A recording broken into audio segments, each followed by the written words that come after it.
चित्रा त्रिपाठी, संबित पात्रा, अजनिवेश जी यहाँ बैठे हुए हैं। हमारा कल्चर ज्यादा बंगाल का कल्चर है या रोहिंग्यान जो म्यांमार से आए हुए हैं या फिर बांग्लादेशी जो बांग्लादेश से आए हुए हैं उनका कल्चर ज्यादा? यही ममता बनर्जी के। हाँ, रोहिंग्यान क्या? रोहिंग्यान तो आपके अपने हैं, आप तो उनको सर पे चढ़ा के। अच्छा, रोहिंग्यान बंगाल के कल्चर को खराब नहीं कर रहे हैं, मगर हम काली माँ को मानने वाले लोग हम आपके कल्चर को खराब कर रहे हैं। आप सुनिए जरा चित्रा जी, आप सुनिए जरा क्या बोल रही हैं। ये बोल रही हैं कि रोहिंग्या बंगाल के कल्चर को खराब नहीं कर रहे हैं, बांग्लादेशी जो है वो बंगाल के कल्चर को खराब नहीं कर रहे हैं। हम जगन्नाथ भगवान को मानने वाले, हम काली माँ को मानने वाले, दुर्गा पूजा करने, दुर्गा पूजो करने वाले हम लोग बंगाल के कल्चर को खराब कर दे रहे हैं। वाह, कमाल की बात है। रोहिंग्या बंगाल के कल्चर को खराब नहीं कर रहे हैं।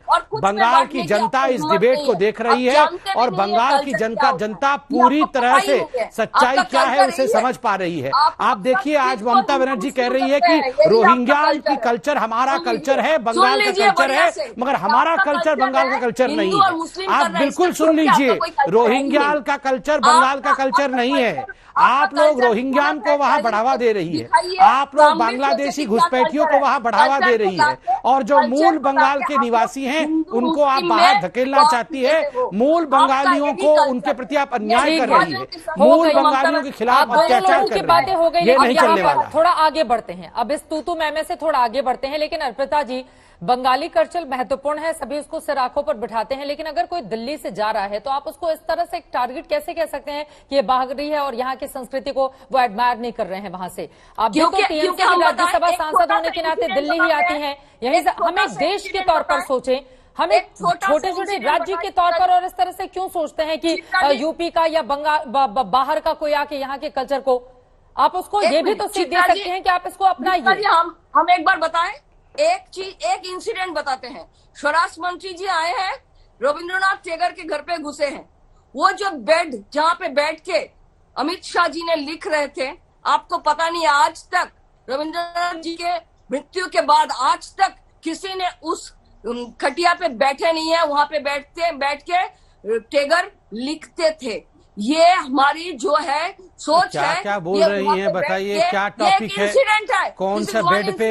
आप बताइए। ये अरे टैगोर जी का सम्मान करते हैं तभी तो गए थे। क्या बोल रहे हैं? बेड पे बैठ गए, बेड के पास खड़े हो गए, इसमें चुनाव होता है? आप बताइए। अरे नहीं, रोहिंग्या, अरे आप बंगाली हैं, हम भी बंगाली हैं, चिंता मत करिए, मगर आप रोहिंग्यान की हैं, मगर हम बंगाल के हैं। आप रोहिंग्यान की हैं। आप ममता दीदी, ये जो मुमताज दीदी है, ये मुमताज दीदी रोहिंग्यान को हक में खड़ी है। मुमताज दीदी के लिए हम लोग बाहरी है, मगर रोहिंग्यानी अपना है।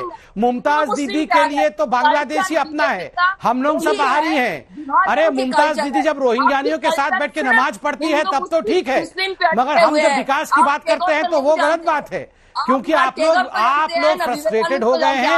आप लोगों के लिए अरे बताइए। नहीं, आप आदरणीय टैगोर जी को इसमें मत लाइए, हम भी टैगोर जी का सम्मान करते हैं। कम से कम इससे अब आगे निकलते हैं ना। ये नमाज क्यों लेकर आते हैं आप लोग हर बार? संबित पात्रा, क्यों नहीं लाएंगे? ये हर बार हमें कहते हैं, ये हर बार हम लोगों को बाहरी कहते हैं। ये जय श्री राम को हिंदुस्तान की बोली नहीं कहते हैं, मगर रोहिंग्यान के साथ जाके ममता बनर्जी नमाज पढ़ सकती है और वो कहती है कि ये रोहिंग्यान जो है हमारे भाई हैं।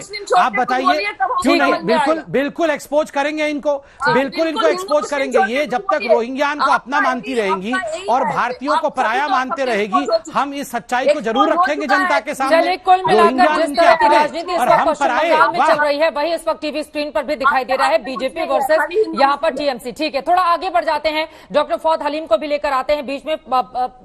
डॉक्टर फौद, जो पहले सवाल मैंने आपसे पूछा था, खुद आपकी पार्टी अपने आप को कहां खड़ी देखती है? इस तरफ उस तरफ, बीच में कहां पर खड़ी है? जो पहले मैंने सवाल पूछा और आपने घुमा दिया था, वही सवाल लेकर एक बार फिर से मैं आपके बीच हूं।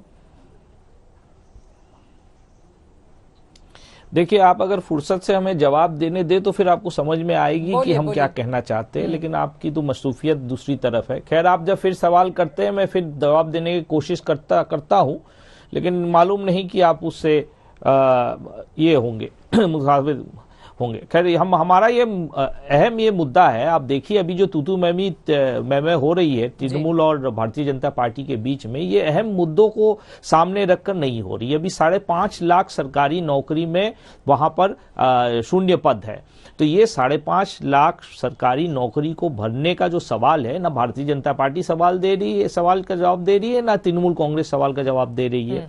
दूसरी बात यह है क्यों जवाब नहीं दे रही है, इसलिए नहीं दे रही है क्योंकि राज्य में तृणमूल को अपना जो खामियाजा है उसको छिपाना है और केंद्र में नरेंद्र मोदी को अपनी खामियाजा छुपाना है, इसलिए नौकरी का मुद्दा ये लोग सामने नहीं ले आना चाहते हैं।